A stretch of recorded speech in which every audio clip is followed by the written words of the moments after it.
Pour mémoire, lorsque le réacteur N4 de la centrale nucléaire explose le 26 avril 1986, la population de la grande ville de Pripyat et des villages environnants est rapidement évacuée. Une mesure temporaire selon les autorités, qui demande aux habitants de laisser sur place leurs nombreux chiens et animaux de compagnie. Mais les habitants ne reviendront jamais, et les chiens sont abandonnés dans une immense ville fantôme.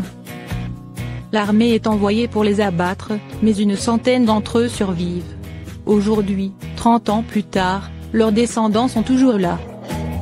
Un documentaire sur les chiens de Tchernobyl.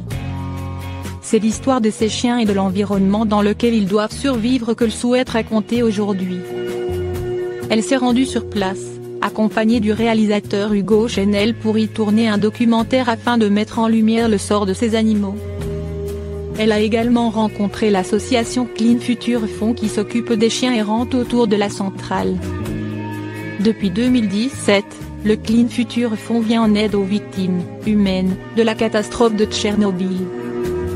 Touchés par l'histoire incroyable de ces chiens, les fondateurs du CFF ont incorporé un programme dédié aux animaux.